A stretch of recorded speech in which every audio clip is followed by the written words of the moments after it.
Yes, we're now recording. Yep. All right, great.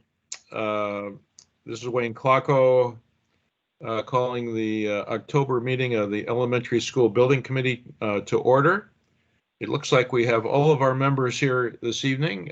Craig Schultz, Denise Gibbons, Diane Germain, Rich Nichols, and myself, Wayne Klockow. We have Jim McCaffrey, our select board liaison, and Jen Littlefield from Taipei Architects, Chris Eberly from Compass, Terry Wiggin from the school administration, and I'm not sure who else. I see Julie's here. Oh, I'm sorry, Julie Allen from Agostini. And anybody else I have not identified? Oh, Jeff D'Amico, I see. And Kim. And Kim. No, Jeff did not join, but Jen is on. If you didn't catch her, she did. Jen he did. Littlefield. Did you get John Engler? I did not see John Engler. I thought he was here. I think he's joining us shortly. All right. Okay. All right. Well, good evening, everyone. I'm going to change the order of the meeting slightly here because I think we need to talk about the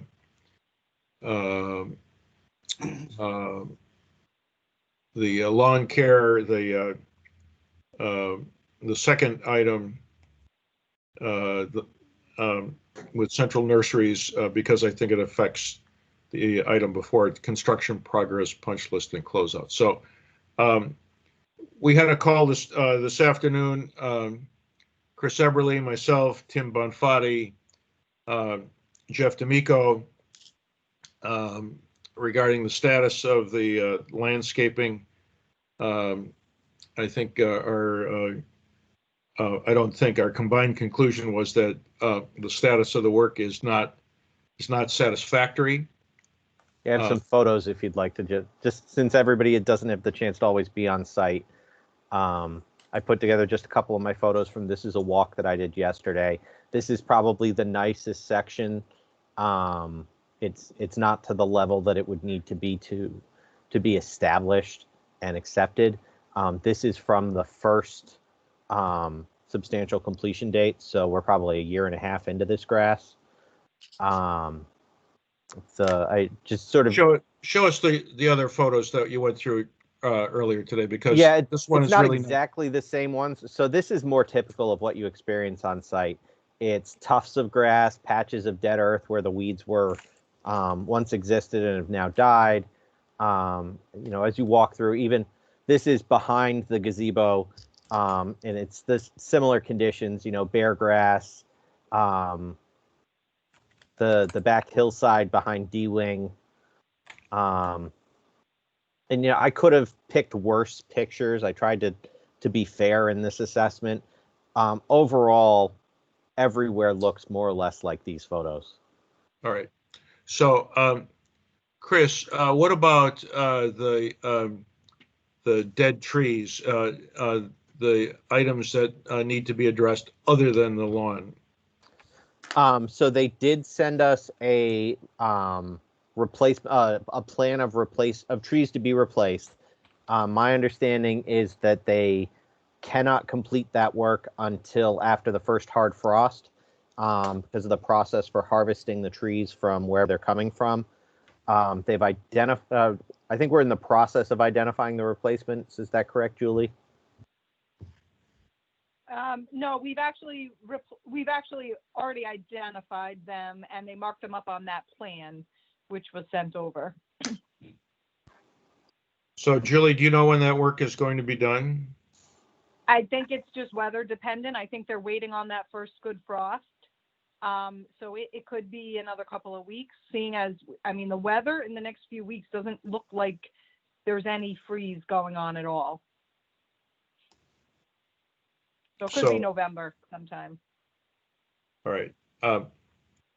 What I want the committee to consider here is that because of the situation with the lawn in particular, irrespective of whether or not the plantings are remedied, we cannot finish the Central Nurseries portion of the work until next spring.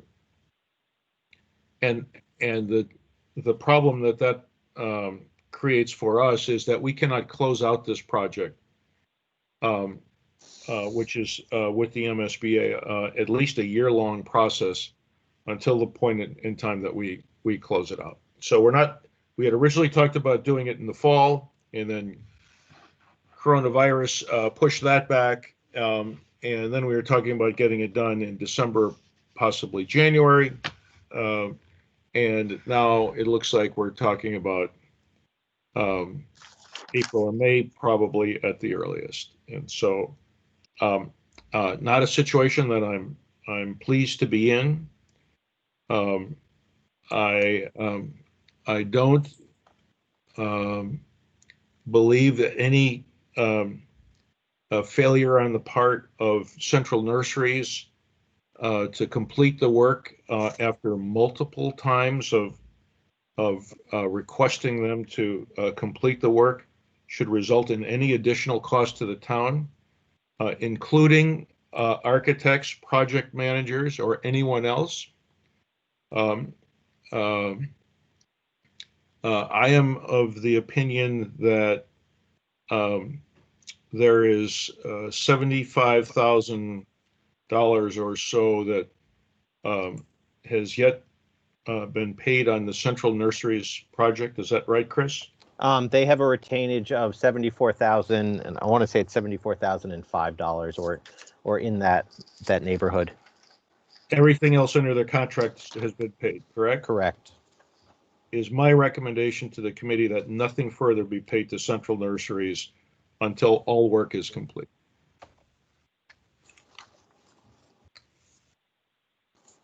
I And- think I have no issue with that. And just like the situation that we had with the fencing at the tennis courts, Julie, I think it's up to you to either determine whether or not Central Nurseries can perform, or whether or not you need to get a substitute in to finish the job. Yeah, I've talked about this topic a little bit with Steve Agostini. In most of these situations, we really try to have the sub that's responsible for the work finish the work. It just with warranties and it's, if we can make it happen with Central Nurseries, I think that we should. And I'll just say that we have Central Nurseries on 2 other projects right now, other than Millis. And I don't know why, but the grass is growing amazing, and we are not having these same situations with them as we are having on Millis. So they're. I don't know what the issue is. Maybe it's watering on this project. Maybe it's not. They have continued to follow up. And I do think they're probably still our best option to get to where we need to get. But Well, we will continue to keep an eye on it. And I have talked to Stephen about probably meeting them on site at some point, maybe next week, and kind of walking everything with them. Well, Julie, I appreciate your comments, but my reaction is we've been there before. Didn't Warner Larson walk the site with Central Nurseries and develop a weekly project timeline for completing this work? And didn't we ask for their maintenance logs? I'm not sure how much of that, if any of it, ever got completed. Yeah, for everyone's benefit, earlier, about 45 days ago at our project meeting, we raised this issue and discussed it as part of the OAC meeting. And at that time, we asked Agostini to put Central Nurseries on notice that they needed to perform in the fall semester. We asked for them to have a meeting to discuss this. Warner Larson did have a lengthy conversation with Central Nurseries, and they both agreed upon a schedule moving forward to address lawn maintenance, as well as additional bullets that they asked them to incorporate into their schedule. I do not believe we have still seen all of those bullets incorporated into the schedule. And to date, we have not received any, or we've only received minor updates in terms of maintenance logs, verifying that they have completed all of the things that have been asked of them. I wish John was on because he can speak more to how often they've been mowing, but the grass did seem somewhat long when I was there yesterday. They don't seem to be mowing it as frequently, and it does not sound as though they've made much effort to water it on a regular basis in the fall. And they were earlier in the project watering more frequently, and they do not seem to be watering as much now. And I don't have an explanation beyond that, but there's only so much that we can do to. I look at this problem as we identified that their maintenance wasn't consistent with the spec when they first started working on lawns, and that they weren't promptly seeding, that they weren't promptly treating weeds, and All we right. keep having the same problem over and over again with them. All right. Thank you for that, Chris, but that's the look in hindsight. I'm looking forward. The point here is the product is not satisfactory. I guess I would ask Julie whether or not there is any other work within your contract that is remaining to be done, Julie. Trying to just think before I speak here, but I cannot think of anything other than that at this time. I concur. I thought about it. I had a little more time to think about it than I just gave you. But I don't believe that there is any other work outstanding. And so where that leaves me, Julie, is this. If the town incurs any additional cost because we can't close out this project, it's due to Central Nurseries, and they're a wholly owned sub of Agostini Bacon, right? Correct. Yep. Any additional cost related to that? My recommendation to the committee is that we will look to you to respond to it. Yeah, I understand. And I will be writing them another letter to that effect as well. All right. This, it's one thing to just complete your portion of the work as we have with any sub, and we've been through many of them, and we've got a beautiful school, and we've accomplished an awful lot here. And so I'd like to get done with it, but here we are now after numerous efforts to try to move this along. And we're looking at least another 6 months before we can complete the job, just because of Central Nurseries. And it's not instructive to me to know that they're performing well on other projects because they're just not responsive on ours. And so yeah, it was just that the same methods on another project that was in a similar state as ours. They literally did the same methods as they did at Millis, and the grass just took off, and it did not, and that was not the case at Millis. So, well, I will tell you anecdotally, Julie, that my son-in-law, who's in the landscape business, tells me that in my house that I have dead dirt, and the grass won't grow because of dead dirt. And so what he does is he rips up all the lawn and brings in new organic loam, however you say it here in New England, and hydroseeds, and starts all over again. And I don't know if that's necessary or not, but and I'm not going to offer any opinion on Chris's take as to whether or not it's maintenance or watering or any of that. But it's just not performing, and so it's up to you to to figure it out. Yep. Is any of the committee have any different feeling about whether or not we would entertain any cost for Central Nurseries until all the work is completed? Hi, Wayne. I agree with you. I think that anything incurred from now on should be on them. Okay, Yeah, I concur. all right. I agree as well. Wayne, do they have a performance bond?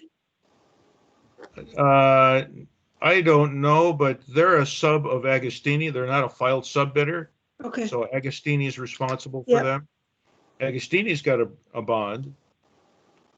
Yeah, we have a bond. We may have a bond with them too. I'm not sure. I could check that, but usually we only go there if, you know, somebody is not responding and is not, you know, has basically abandoned the project, which I know we're not satisfied with their response, but they are still present and responding and coming out. All right.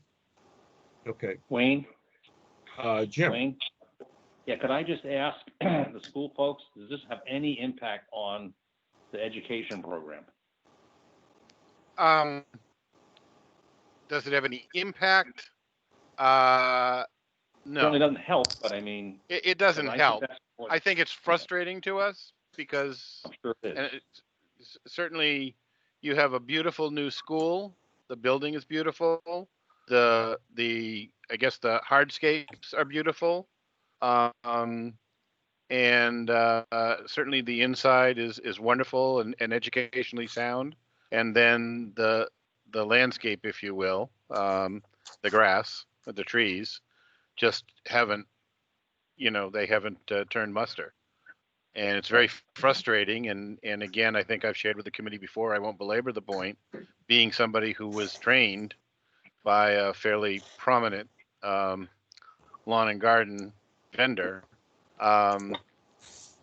There's just a lot here that, you know, I think has gone wrong, and I appreciate wanting to stick with Central Nurseries from Agostini, but I wasn't completely convinced that they were going about this the right way to begin with. I'm not convinced that they're necessarily going to go about the right way to correct this now. That's just my own personal viewpoint of this. Well, thank you. I just wanted to make sure we heard from the customer here, Yeah. not simply the committee. All right. Julie, if there's anything that you'd like to share with us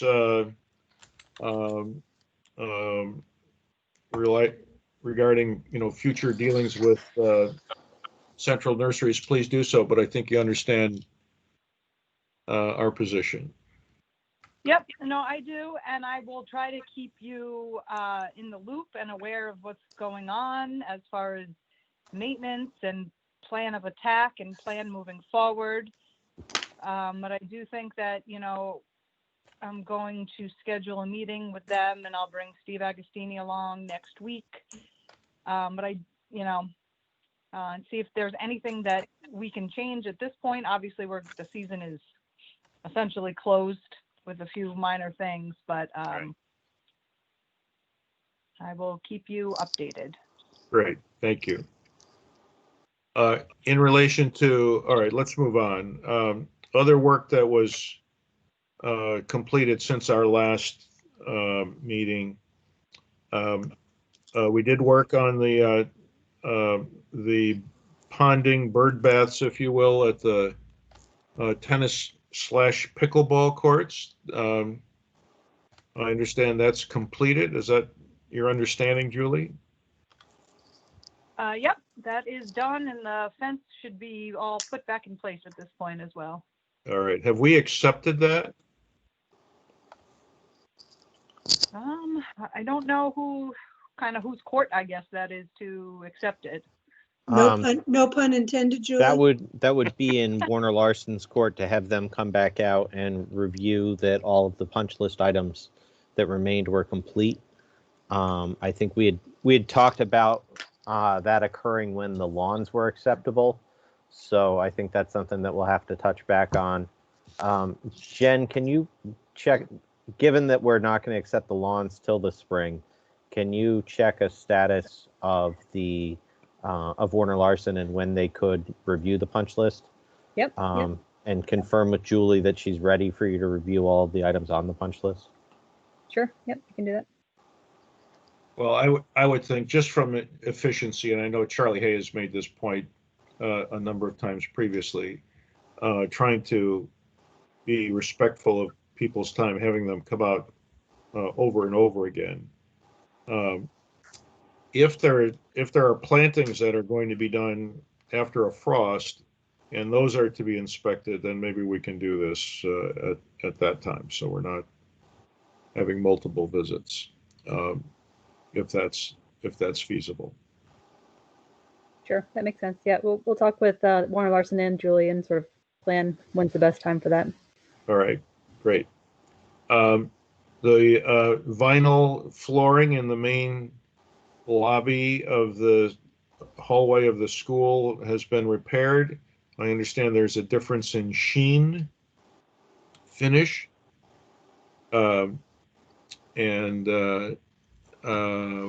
can you fill me in on what the yeah, so they did the repair. I will say that they did caution that it may not be an exact match because the attic stock that remained was not sufficient to cover the area that needed to be repaired. So this is something that they did give us advance notice that could be a concern. When you look at it today, it's you can tell where the new and the old is.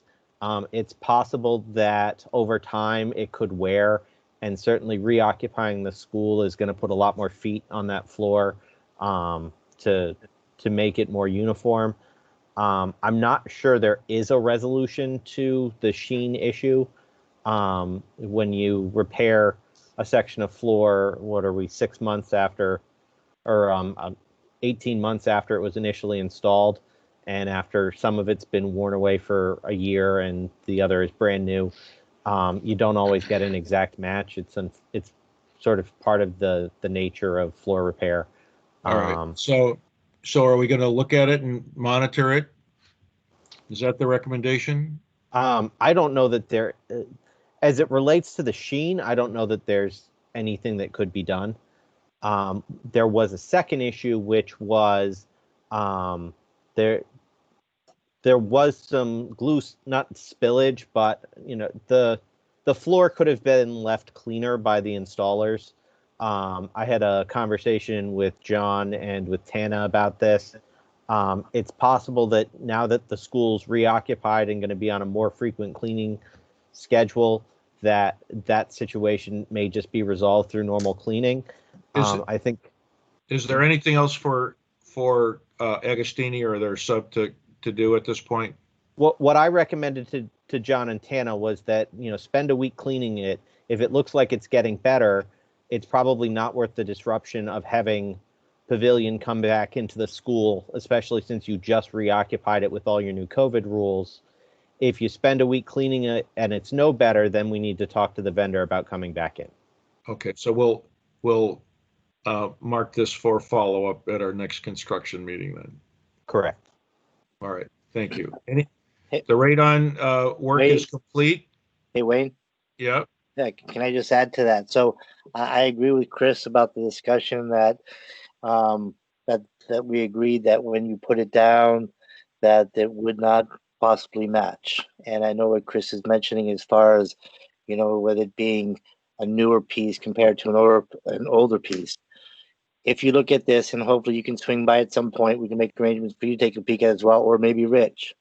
And that is the newer pieces look duller than what was already installed and has been installed. So that's why we're thinking it's more of a sheen thing. So if it's possible to just confirm that whatever they purchased and applied this time around matches the same sheen or gloss that the other one would, then I don't think there'd be an issue. But if you have an option, if you have some time to swing by and take a peek, I'd appreciate it. That's all. I will do so. Thanks. And John, I did review the what's on the manufacturer's website and the submittal. I didn't see an option for a sheen in the product that was specified, so I did follow up on that, and I apologize for not getting back to you sooner. But it doesn't appear that there's an option that the manufacturer offers there. Okay, all right. I know you're going to look into it, so thanks. All right. Anything else on punch list that we're either watching or waiting to be done? There was 2 items that were out there. One was the noise created by the booster pump. I spent a good amount of time, and I won't bore the committee with trying to play the video that I recorded on my iPhone to sort of demonstrate the noise. Essentially, the noise generated by the booster pump, to my ear, sounds a lot better in the school under the current occupied conditions than it did in August when I was operating out of the school during the radon work. It was a high-pitched whine in August that you could hear throughout the building. I think you heard it too, Wayne. I would say that the noise that it's generating now is more consistent with the noise that is in the mechanical room. It is perceivable slightly above what's in the mechanical room, so I don't mean to give the impression that it's 100% gone, but I found it difficult to detect unless I was listening specifically for it in the art room, in the corridor outside the mechanical room, and on the second floor of D-Wing. If you were listening for it, you could definitely hear it in the music room, and if it kicked on, you would know that it kicked on, but it did not, to my ear, rise to the level that I would call it disruptive like it was prior. All right, so let's ask the client here. John, do you have an opinion on the noise level at this current state? Yeah, I totally agree with Chris. It sounds phenomenal. I think whatever money was spent recently to redo that pipe and to put whatever was just done. Sorry about that. That's good. Everything that was done last Friday worked out very well, and I think it sounds fantastic. So thank you very much.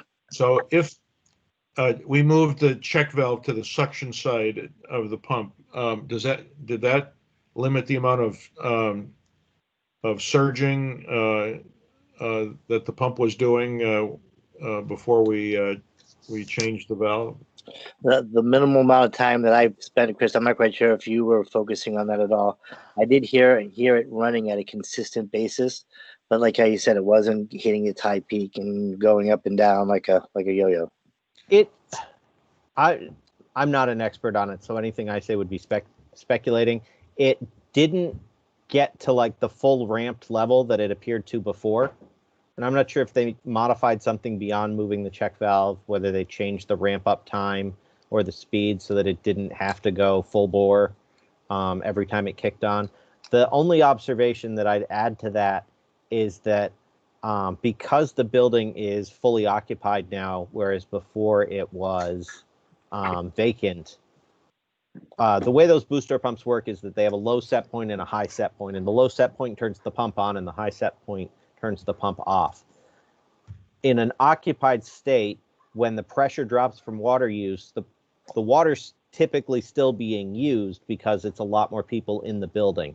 In a vacant state, it's more like a little bit comes out, a little bit comes out, a little bit comes out. As I stood there watching it, I noticed that, it was fighting the drop in pressure with the rise in pressure and not sort of going full bore, whereas previously it seemed like as soon as it hit that 40, it ramped up full speed. It had no resistance, and it made a crazy loud noise.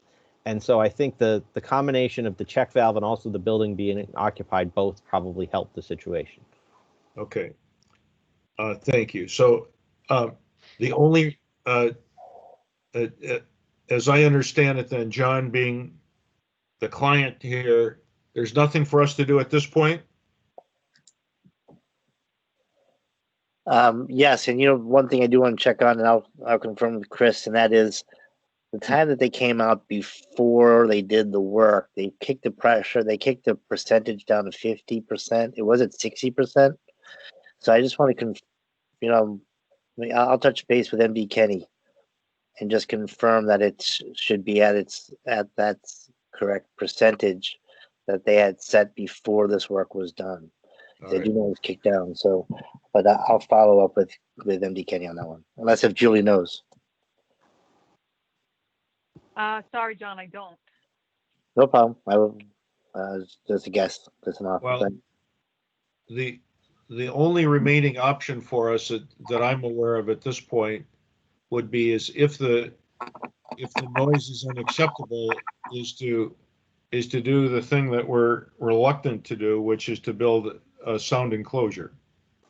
I don't think that's necessary at this moment, by all means. No. All right. Good. All right. What else on the punch list is remaining to be done? So the one other significant, there's two things. One of them's the survey, and I don't know if you want to discuss that as part of invoices. Oh, we'll do that later. Okay. The other issue is the persistent problem that we've had in the rooms directly above the boiler room. This committee will remember that we authorized a change order to install an exhaust fan in the mechanical room. That system is in place, and where that, I went back and checked our records after I visited the site yesterday, and where the problem seemed to occur the most was in the shoulder system, the shoulder season, which with COVID shut down last year was only October into December. It seemed to be less of a problem when the heat loss through the wall was higher in the middle of winter. But certainly when we got those days where the boiler kicked on, but it didn't need full load, those were the times when the problem showed up. And what the problem is that the boiler would generate heat in the room. The heat in the room would heat the floor above it, and the heated floor would throw the controls of the HVAC system in those rooms a little out of whack. So it was harder to control, and the rooms would slowly rise in temperature. The exhaust fan was put in to vent some of that so that the heat buildup would not be as much. I went in with my heat gun and took some measurements. I found that the slab in general was 1 to 2 degrees lower than it was when I had made the measurements after we insulated, and it was significantly lower than it was before we insulated. I don't know that, based on what I looked at, that we sort of have any conclusive decision as to whether that problem's fully resolved. One suggestion that I made to John was with the BMS system, I believe we have the ability to track data points within rooms. And by tracking those data points, we'd be able to understand how the rooms affected by this at their thermometers or their thermostats related to the rooms adjacent to them where they didn't exhibit this problem. At times, we've seen as much as a 4-degree difference between room 250 and room 249. And so by setting up that that tracking now, it'll give us the chance to watch it and compare it to the daily temperatures over the next 2 months, and sort of give us an analysis, or we can analyze that at the end of the period and see how much warmer is one room versus the next. It's more of a data-driven approach as opposed to just asking the teacher, are you happy with it? John, are you comfortable with that? Yeah, but as long as Ted's on board. So I do have an email, we're playing email tag. So I'll follow up with Ted and hope we can hope we got the capabilities of doing it with the BMS. All right. Well, I would be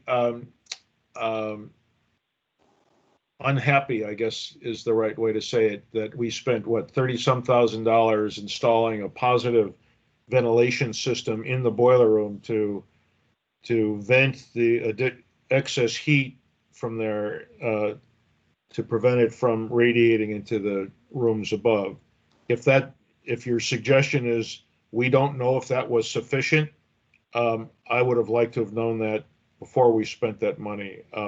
So in my view, this better be just a verification that what we did in fact spend worked.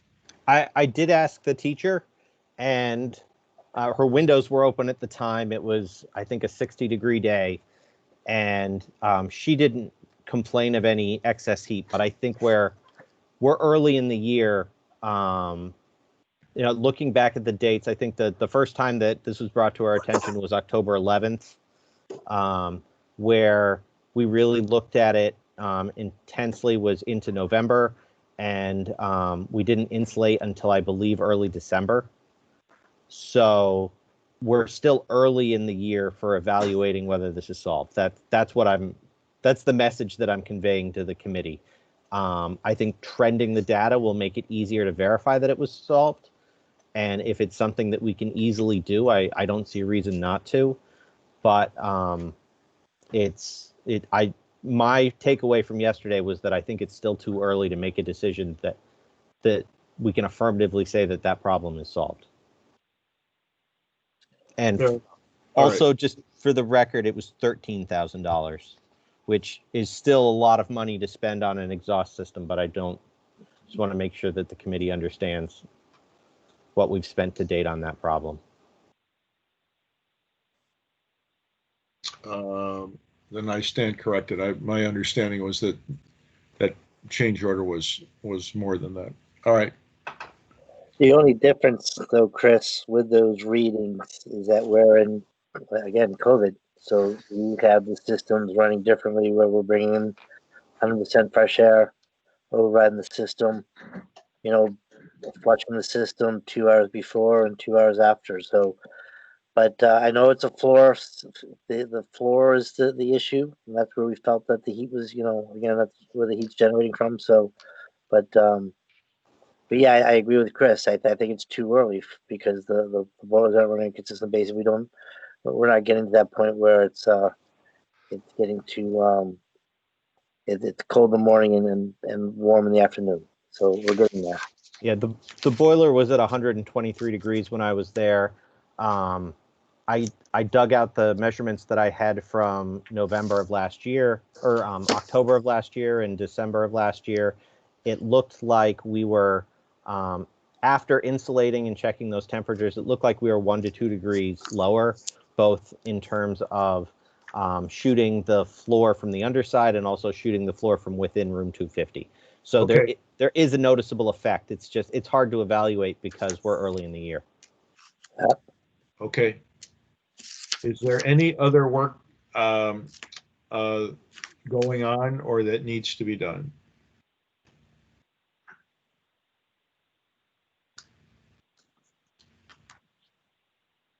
Julie, do you have a requisition that you're preparing for October? Yes. So, I think we're probably going to have a requisition for October, November, December, and then thinking that other than that, we might be closed out at that point, other than Central Nurseries, obviously. So I think a couple more months. What would these requisitions consist of, other than retainage? That's pretty much it. Just So retainage and some change order billings, but other than that, that's it. Okay. And we have a handful of subs that have small amounts in their final payments. Steelco, the fencing subcontractor, Cape and Islands, the tennis surfacing contractor. There may be one or two others that have work remaining. So it's all just accounting for work that's already been completed then, is that correct? Right. Yep.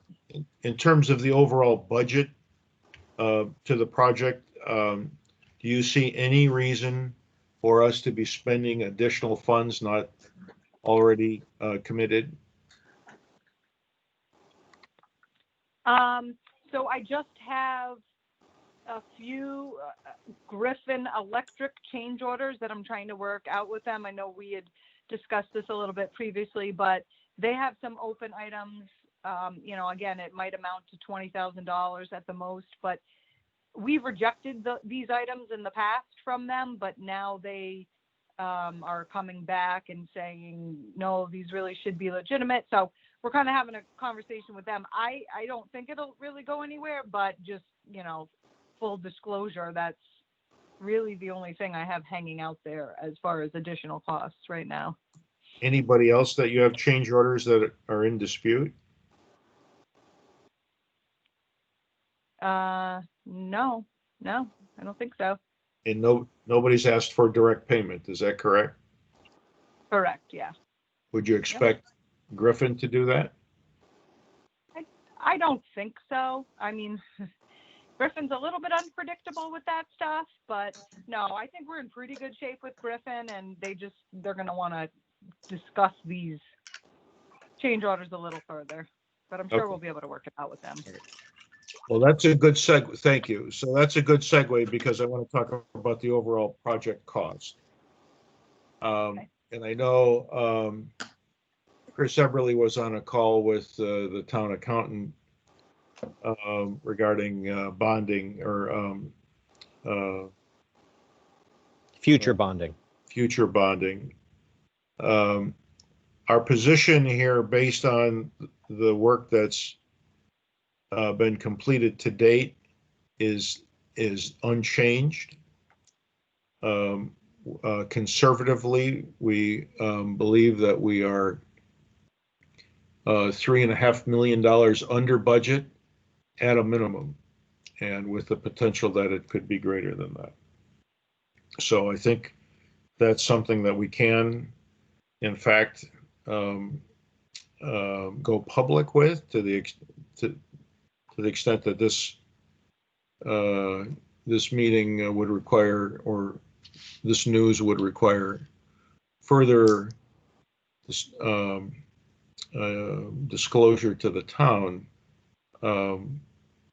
I think what we have said before is consistent, that we are at a minimum $3.5 million under budget.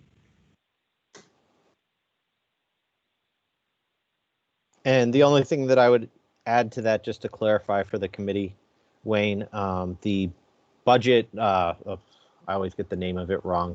The budget summary sheet in the vendor invoice package that was distributed to each of you shows a slightly lower amount. This has been something that Compass has been working on for a number of weeks, and the Agostini's Rec on Friday helped us to get a little closer. And the amount that's in the budget status report, which I want to say is 3.364,108. Thank you, Diane. That's the amount that we gave to the town accountant, because it was what was available. We were in mid-process in the information we shared with Wayne, and based on what we shared with Wayne, we see it being higher than that amount that's in your summary sheet. And we're going to continue to watch that and track other costs. There were a few costs that I reached out to the school department to see if we can identify whether those POs are likely to come back for some of the uncharged items, and I think that's noted in your in the VIP as well.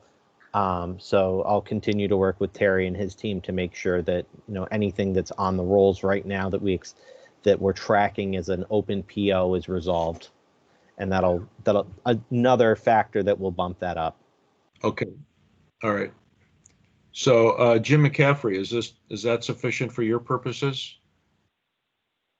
I think that I would like to, yes, is the answer. I mean, I want to be conservative as we need to be. I think it's important to communicate this to the community at large, because it's part of the context in which we're asking them to make other decisions with respect to other projects. So I would like to encourage us to make this information available if it's appropriate to have the ESBC or a representative attend one of the select board meetings over the next couple of weeks just to make that statement. Share this information with the finance committee and obviously the school committee. But I certainly believe it's appropriate at this point in time to go ahead with it, because to delay it until the trees are in, it doesn't make any sense. I mean, that's definitely the tail wagging the dog. So, well, the $3.5 million number, Jim, is not only conservative, it's the one that we have the highest degree of confidence in. So, so we're certainly comfortable in making that more public than it already is. And so it's we'll rely on you to invite us whenever it fits within your schedule. Well, the good news is we have 4 meetings between now and town meeting. We only need one. Okay. I appreciate that, but I mean, I think we would like to get it on the agenda and make sure it gets broader distribution. Because it's an important component of what people need to know. And of course, we want to make sure that the information includes, the detail of what does MSBA get and what do we get in terms of relief. I don't want to mislead people, and I don't think you do either, but I mean, it's important to note that this project, this huge project, the biggest project we've ever done, is coming in reasonably under budget here. And I'm not trying to let you do a victory lap around the town, but this work is really, this outcome is a tribute to everybody. The members of the committee, all of them have worked so hard, as well as our contractors have worked with us. So I think we need to get that message out. Diane, Yep. Are you? I'm on it. You're on it? I'm on it. All right, great. I have some things to nail down. Do we know? Can I ask is Denise still on? Say again, Jim? I Yes. am, Jim. Yep, I am. Are you comfortable with this? Yes, very. I do have the same question that you raised, which is how much goes back to the MSBA? So Yep. the messaging around, I totally concur with everything you said, Jim. Like the messaging around it is fantastic. I do think we just need to have that additional piece of information so that people understand the breakout of the savings. Agreed. So I go ahead, Wayne. I'll just simply say this. We've received $19.9 million from the MSBA on this project.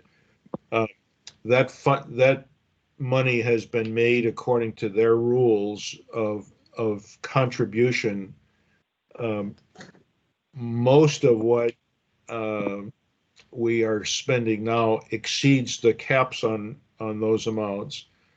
So what we're talking about here is not having to borrow $3.5 or more million in order to complete this project. The MSBA doesn't certainly share in the savings, but since many of those categories have been exceeded, it's uncertain as to how much credit they will get. I don't know if the town would ever be in a position of having to refund anything to the MSBA. I think they paid us 95% of what they think they owe us. So whether or not we're entitled to additional contribution from them, I don't think we'll know potentially for another year or so until they do their final closeout. Yeah, I was just going to echo what you said, Wayne, that understanding the real project costs in terms of how much we're going to pay our vendors, Agostini being one of those vendors, is a much simpler proposition than estimating how the MSBA's audit will affect what they consider eligible and ineligible costs. And even in our forecasting today, Tim noted that it's early in the process to be committing to those numbers in terms of figuring out where the MSBA, and I can certainly reach out to Tim and Jeff and see what their feelings on this would be, but I think it would be along the same lines of the generalities of how much you've already received to date, and know that it's in that range. It's much easier to say how much, as you said, Wayne, how much we will need to borrow to cover what remains because we're so much under. Right, but I think the other point worth noting here is the MSBA's funding up to this point in time is based on their audit. Every month we submit a report to them and they review it and send back a log of what they consider to be acceptable within the scope or not reimbursable. So it's not like they've been paying blindly with recapitulation at the end. I think what they paid us is what they think they owe us up to this point in time. Yeah, they pay you based on cost incurred. Right. And I'm not sure that we can put a finer point on it. Certainly by November or even by the time their audit is complete. Okay, I mean, I understand that. I don't want to get too far into the weeds because it doesn't lead to understanding among the members of the community. And we want to deliver the headlines without being misleading, that's all. Right, right. Well, I think the point though is we received $19.9 million from the MSBA and we think that's their share now with potentially a little more to come. Okay. That it represents about 95% of what they think they owe us. All right, good. If I can get something in the Medway Millis paper, because it comes out on the 1st of November. What do you think of that? I'm close on to the deadline, but I might still be able to do a short article from Judy. That's fine with me. I mean, and we can ask if somebody or all of the members of the committee can come to our meeting on the 26th, then we can have you get the opportunity to make the statement. Okay. Great. Is it at your house, Jim? Well, I didn't want to tell you about how great the grass has grown over here in Glen Ellen, but Yeah, you know, that's a good frame of reference. Yeah, you've got great grass over there, don't you? yeah, well, we don't have dead dirt, I guess. So in terms of timing, Jim, if we come on the 26th, make the announcement, I can land stuff on the websites probably the next day and hopefully get something in the local paper for the 1st of November. That would be good. Yep. Do that. Yep. I mean, we don't need a lot, just people need to know what it means.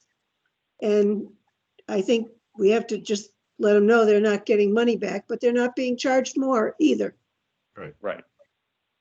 So Diane, quite a bit of work. So if you can get that done, that would be terrific. I think before we put anything out, I'd like for Compass to take a look at it just to make sure that we're not overstating any case. Yep.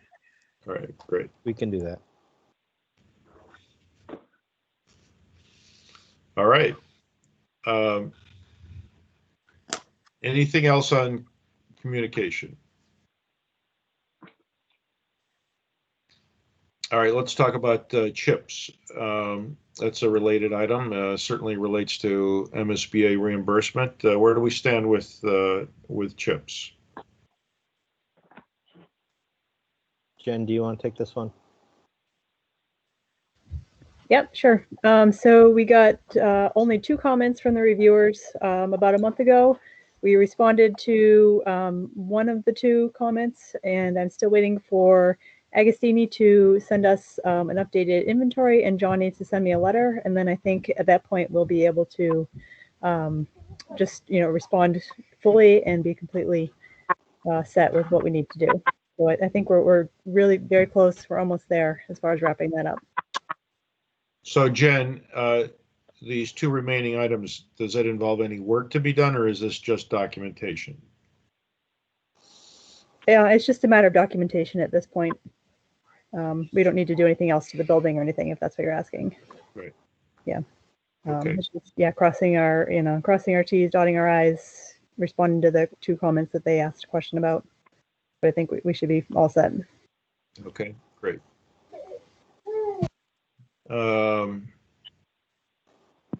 Construction administration updates. Chris, do you have anything?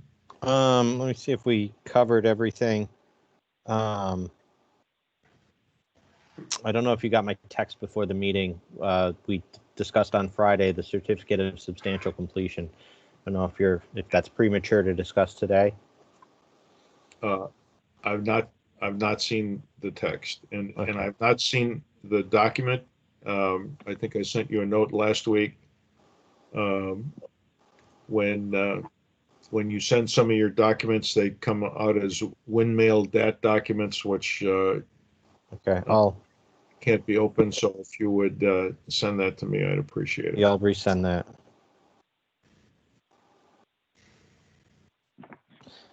Essentially, the issue there is the certificate of substantial completion is the contractual document that essentially says that Agostini completed their work to the point of substantial completion. It closes the contract. It's the point at which liquidated damages no longer apply. So it's a question of assigning that date to the contractor. So as part of the sort of overall contract closeout, you'll typically pick a date. It's the date that your warranties will start for the work noted. What's the date you're contemplating? TAPE had proposed using July 10th. The only work that continued beyond July 10th was fencing in terms of the original contract work. What's Compass's recommendation? I think July 10th would be reasonable. If the town felt strongly about it being beyond July 10th because of the delay in the fence work, I could be persuaded to agree with that. But I think if the majority of the committee is in favor of July 10th as a reasonable date, July 10th was the modified schedule that Agostini shared with us. A lot of the delays were directly related to sub-performance related to COVID. So I think it's reasonable to accept that July 10th was that date. The one exception to that it was noted on the document, would be the lawn warranty and the plantings warranty. Since that work hasn't been fully accepted, it would be noted on the substantial complete, and I think it already is, Jen, if I read it correctly, that the warranties for those scopes of work would be a later start date. Yeah, once we finalize when we're accepting them, yeah. What Wayne, about can I ask you a question? Well, hold on, Rich. Just what about the equipment involved in radon extraction?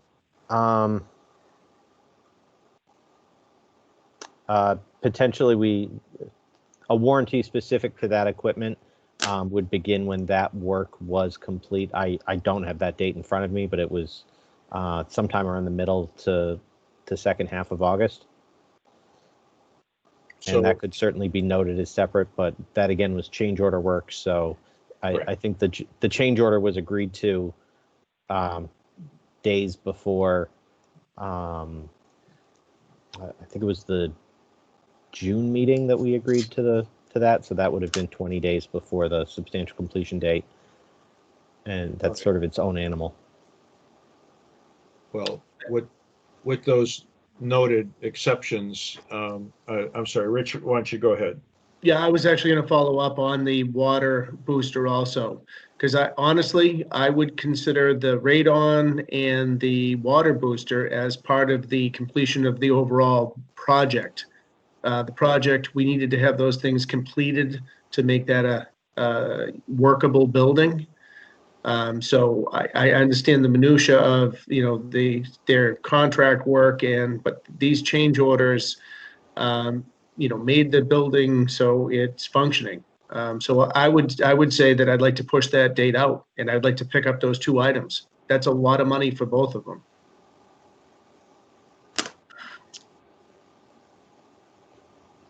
I'm sorry, for the booster pump, and what's the other one? The radon. I'd like to have both of those included that should be included in the building as a system to make it work.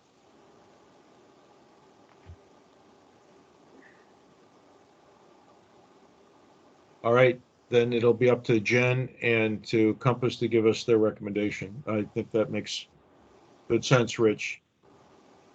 Jen, thoughts? I think for those two things, I would just state them clearly on the document, saying that these two items, plus the landscape, like we already talked about, have a date of whatever we determined that it was, rather than extending the entire substantial completion date out. Also note, we already have a substantial completion date for the building that was issued, the year prior. So this really is covering sort of the rest, the closeout, the demolition, the site work, all that stuff. Is more the focus of this second document here. So I think for those few items, granted they are big items, and I agree. We just list them on the document as saying, as an exception to the substantial completion date. As long as we pick them up, that's all that I'm worried about. So Sure. that sounds fine. Thank you. Okay.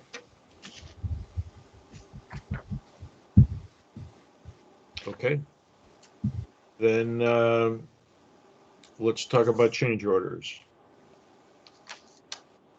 So I'll put them up on the screen, Chris. Yep. So the first change order was PCO 159, which is a whole bunch of numbers. I thought it was easier to sort of put together this. I'll see if I can get this entirely on the screen.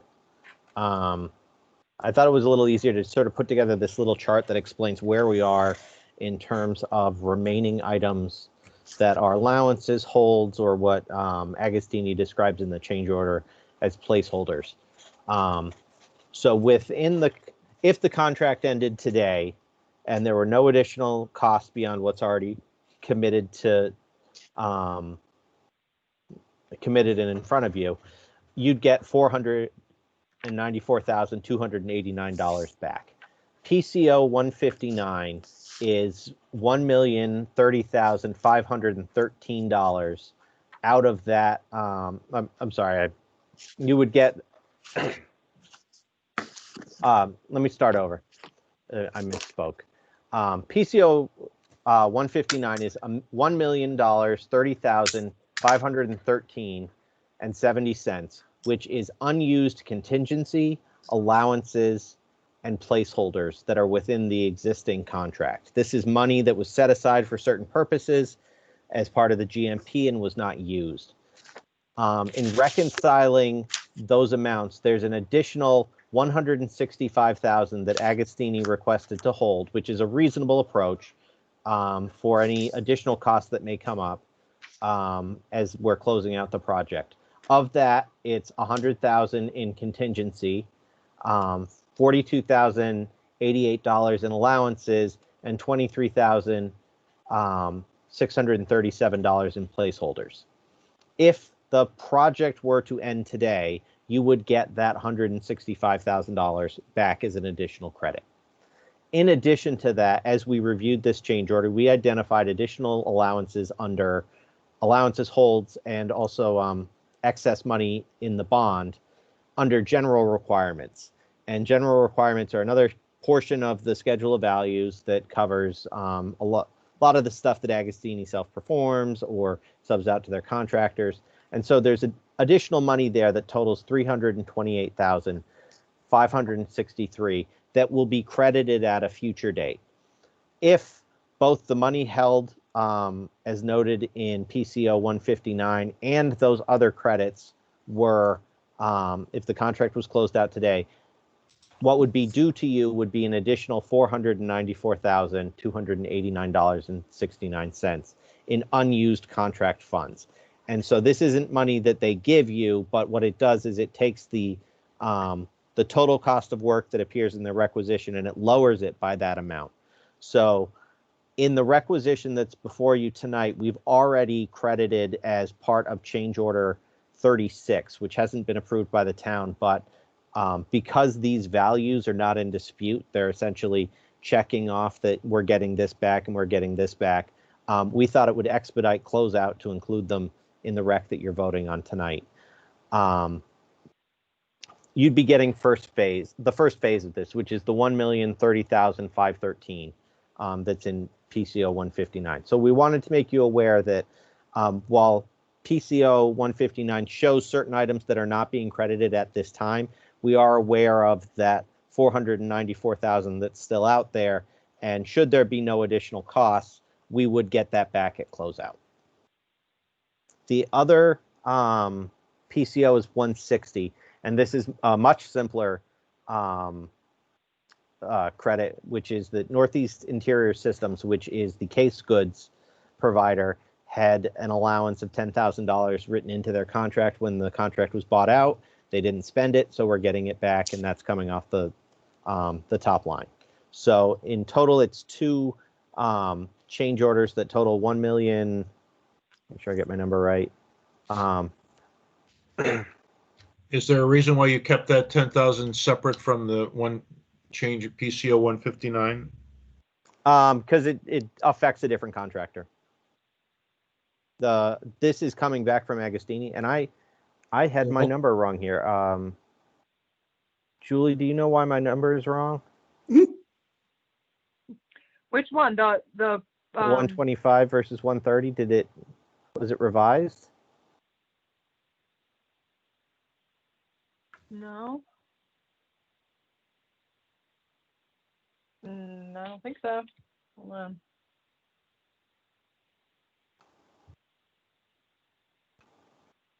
Let me see if I can find it. We do some scurrying. So we certainly wouldn't want you to vote on a change order that was incorrect.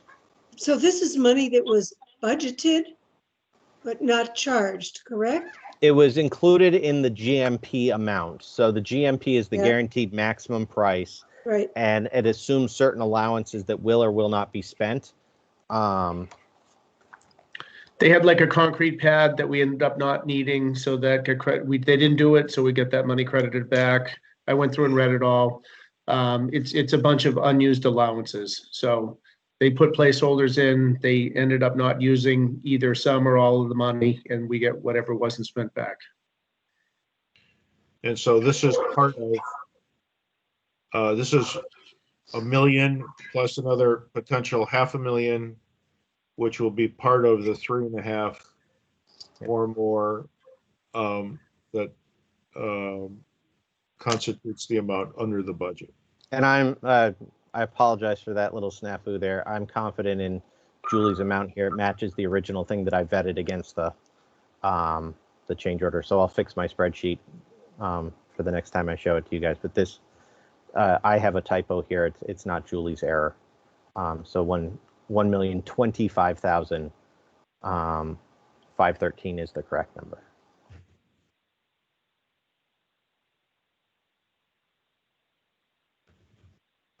What's the right amount, Julie?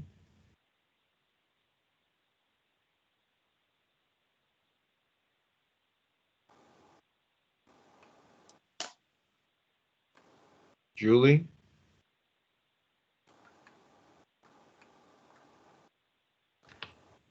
Should be, not sure where Julie went, but it should be this amount.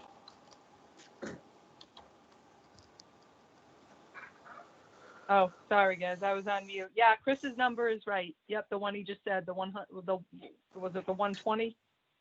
Yeah, the 1,025,513.7. Okay, is this in addition to the number on the VIP for the 33,364,108? No.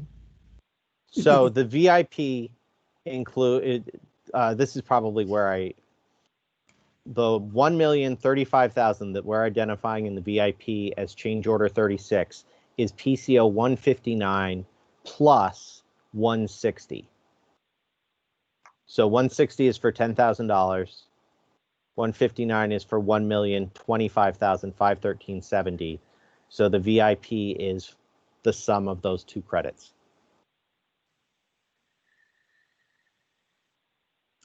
I'm looking at the VIP project budget status report, page 6. And at the bottom right-hand corner of the page, 3,364,108 is circled.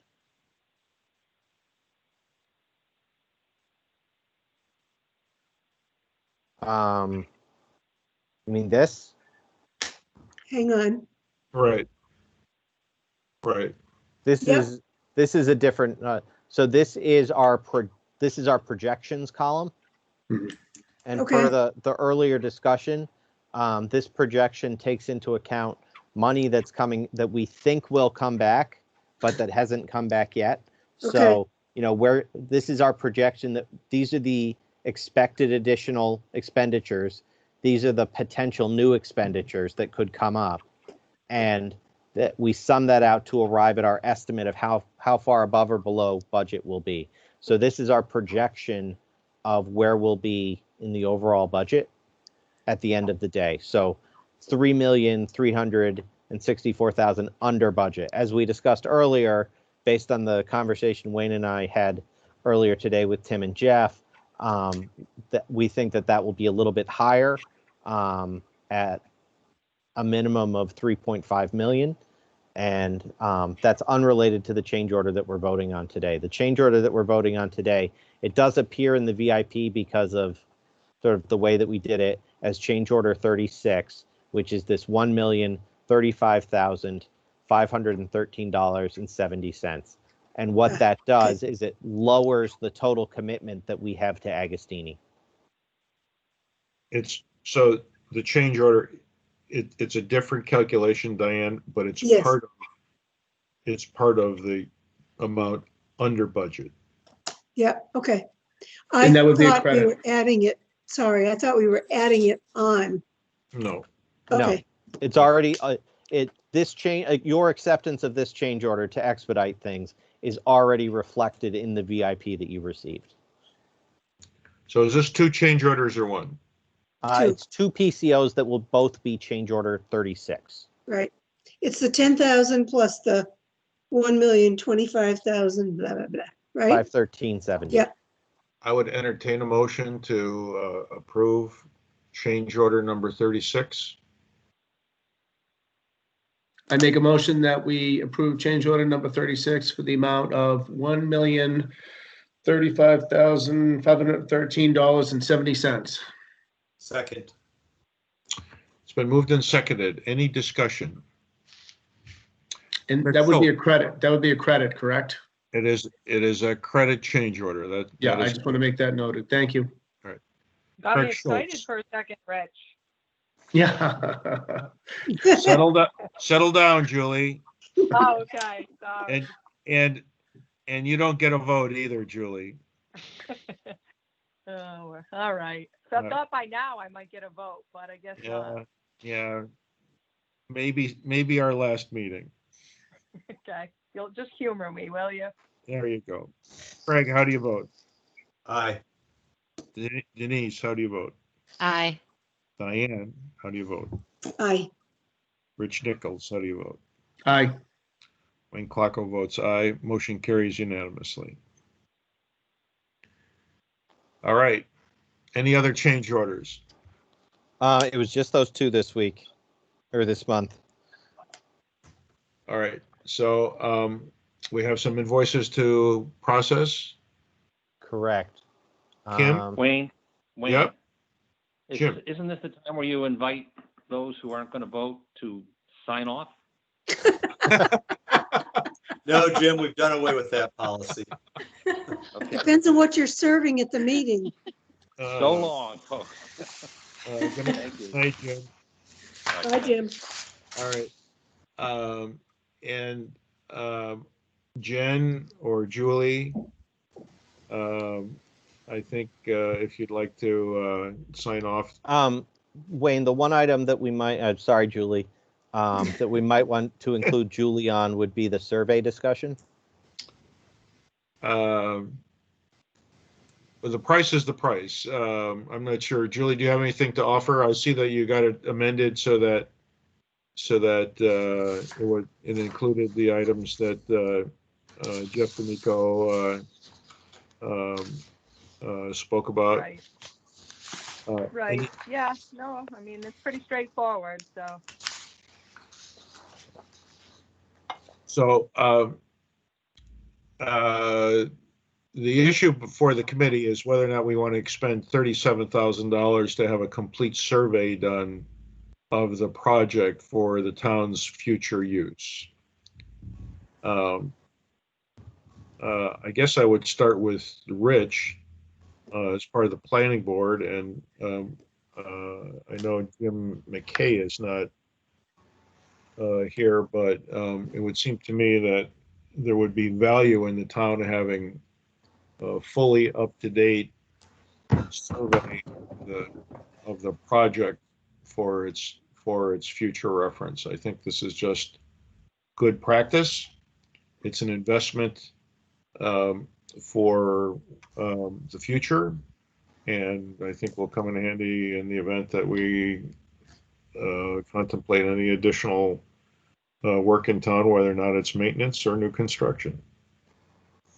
Just because I don't know enough about this, Wayne, just a quick question. So that's going to pick up like all the as-builts together, all of the structures. That would be that type of survey is what you're planning on?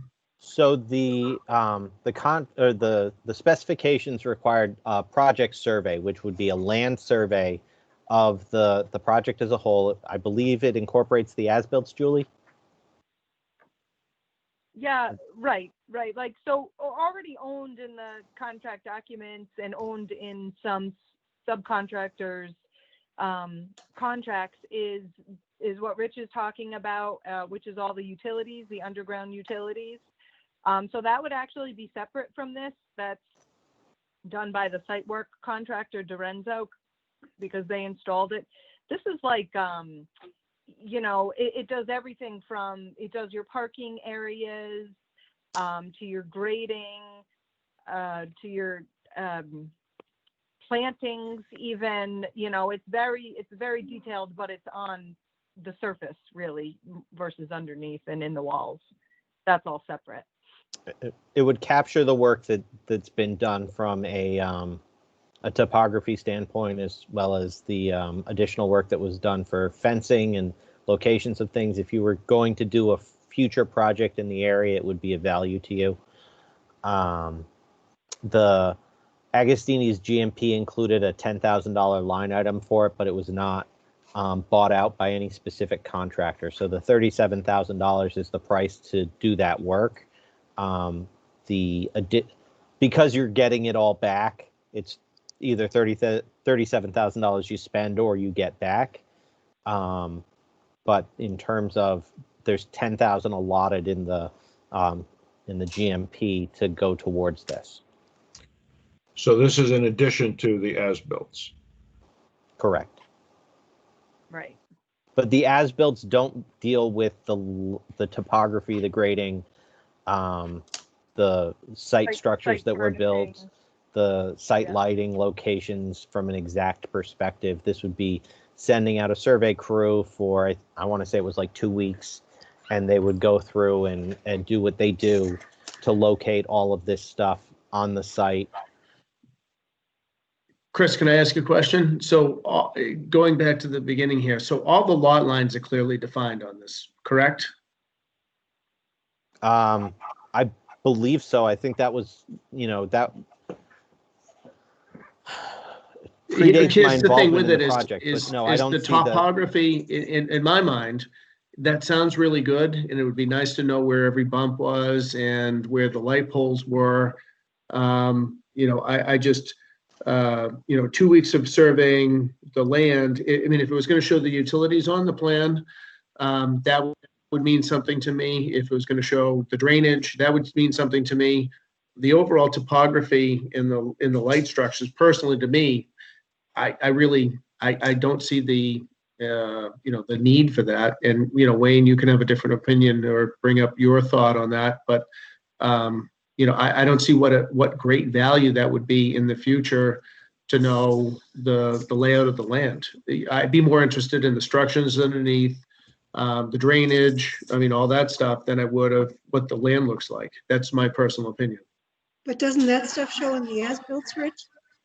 You know, the as-built would show where the pipes are and the drains are. And sometimes what happens on when I do a site plan, we include the utilities on that plan. So when you have the plan, it shows you everything. It shows you the grading, it shows you the as-built. It's all included on one document. So when you look at it, you know exactly what you have. Yeah. What they're proposing is showing you the road, the light posts, and every bump and divot in the landscape, which in my mind, like I said, it doesn't seem all that interesting to me. Well, it's got to be interesting to the tune of $37,000, Rich. So that's the proposal to get the work done. So I don't have a strong feeling about it either way. So really, it's a question for the committee to consider. I would vote against it if when we get up to it. That's I just don't see the value in that kind of money being spent on that kind of detail that I honestly don't think that would specifically matter. All right. Well, let's make a decision on it. Diane, do you have an opinion? I'll if everybody says no, I'll go along with that. I don't have an opinion. I didn't really understand how it differed from the as-built, and doesn't sound like it gives enough added value to me. All right. Denise, do you have an opinion? I would defer to what Rich said. So he knows much more than I do. So it sounds like there might not be enough value add to do it. So Okay. I would go against. All right. See, he and gives Craig. me a hard time, Denise, but he just lets it go. I think Rich summed it up just about as well as I could have. So, no, I agree with what Rich said also. I don't know enough about it to have a strong opinion, but listening to what he said and my thoughts were if it included the underground structures and the other items, then it did. But since it doesn't seem that's the case, then I agree. Having a detailed plot survey, I don't think is critical in this situation. And speak now or forever hold your peace. Jen and Chris, do you have anything you'd like to add as to why we should in fact be doing this? Only if maybe you're contemplating adding on to the school or doing some other structures around the school. I don't know, not right away, but who knows, down the road. You've got the money now to do it, but it sounds like it is an immediate need, so you could always deal with it later if that need arises. All right, thank you. I certainly agree with Jen that you could always do it later. The advantage is that it's not going to change. So if you do it now, it's still valuable at whatever point in the future the town decides to come back and do it. Otherwise, you're going to be paying someone to do it when you start a new project in the area within the school's scope of work. If that's never going to happen, if you ever had a drainage problem, it would expose a drainage problem. But I'm not advocating for or against you doing it. It's really a value judgment of this committee, whether you think it would help. All right. Well, then it seems that the consensus is not to go ahead with it. So I would just advise Diane that when she does her press release, she says it's $3,537,000 that we're going to be under budget. You got that, Diane? I got it. All right, great. Thank you. If you say so, it must be. All right. So now do we have some bills to pay? Yep. All right.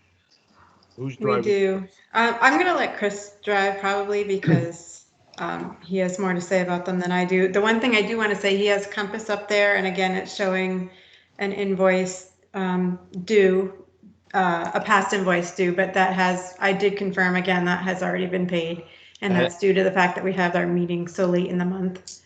Yeah, I think it's an alignment between when we internally have to have our invoices out and when your payments are received. Right. Okay. All right. So I think we can let Julie go. And me too as well, right? Yep, Jen. I can hear my daughter crying upstairs, so I think I need absolutely. to take care of her. Yeah, all right. Thank you both. Yep, thank you. See you later. Okay, have a good night, guys. See you Good later. night. Bye-bye. And just to let the I'm doing it in order of the pages. I'm not playing favorites. All right. How about if I make a motion to approve invoice dated September 30th to Compass in the amount of $11,116 even? Second. Second. It's been moved and seconded. Any discussion? Craig Schultz, Aye. Denise Gibbons, Aye. Diane Germain, Aye. Rich Nichols, Aye. Wayne Clarko votes aye. Motion carries unanimously. Who did the second on that? I think it was me.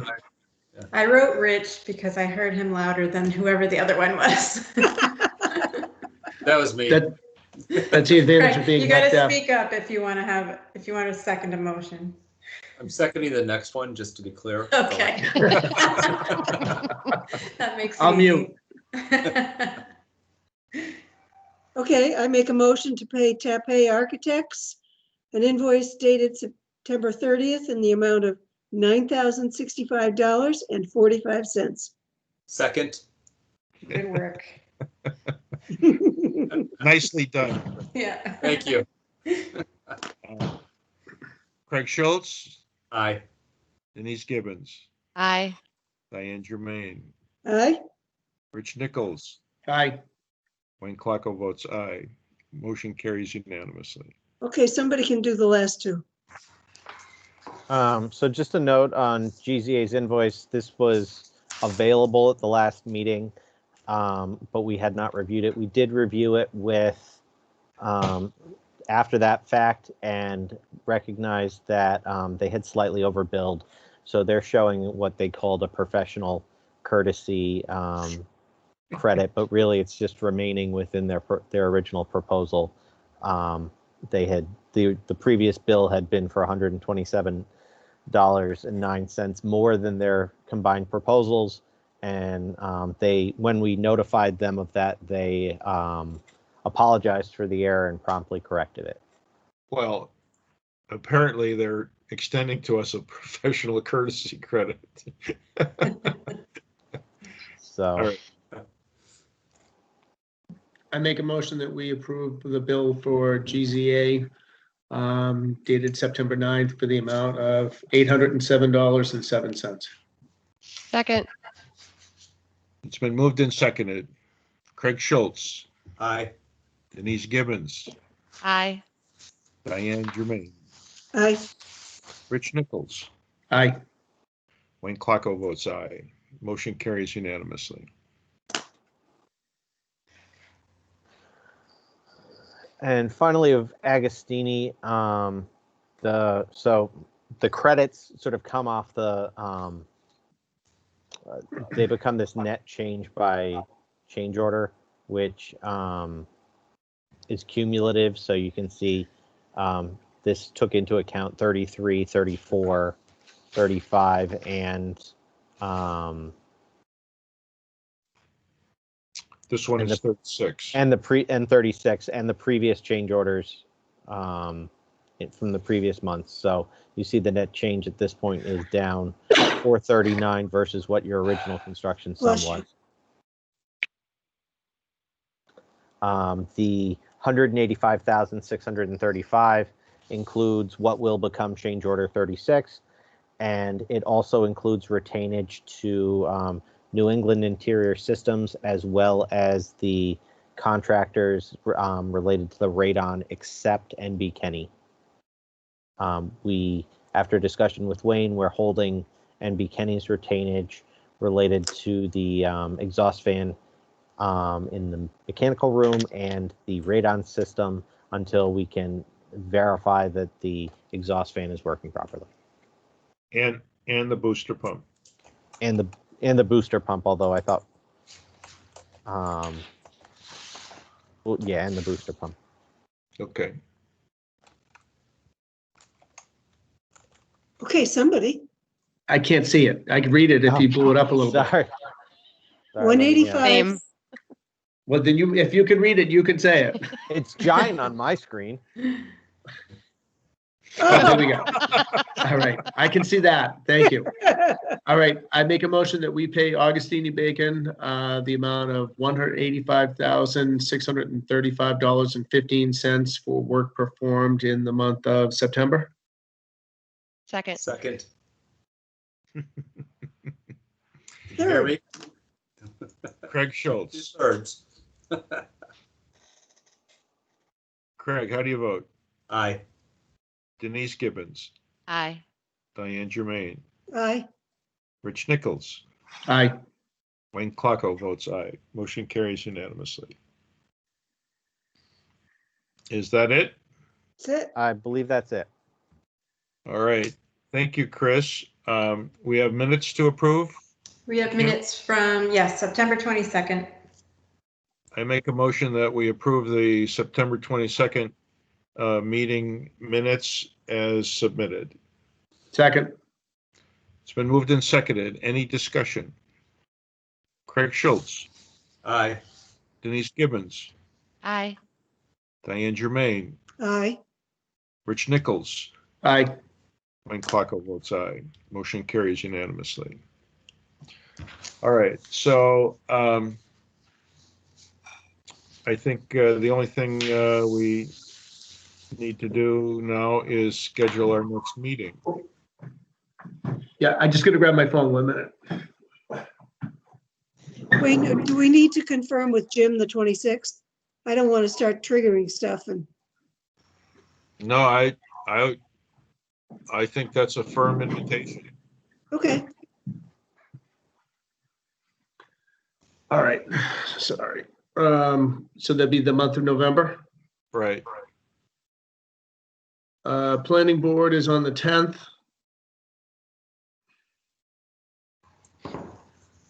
I'd like to avoid Thanksgiving, which would be the week of the 24th. So what about the 17th? How does that look? Sounds good. Denise, any I- idea if you have a school committee meeting? I wish I could tell you. I wouldn't plan around me. So we tend to be having them much more regularly than normal these days. So I will do my best to attend on the 17th. All right, terrific. So let's hold the 17th. Wayne, would you prefer to have our next OAC meeting on the 12th or the 5th? The 12th is fine. I'm just in terms of the 17th, I'm not sure when Julie would have her pencil rec in, but it's mostly retainage at this point. So Yep. I don't think there should be heavy lifting in terms of turning that around. Do you? I don't, but it's been challenging to get lately. I would push her to get it to me by the 2nd, and I'll Well- communicate that to her. If she wants to get paid, then she'll have to do that.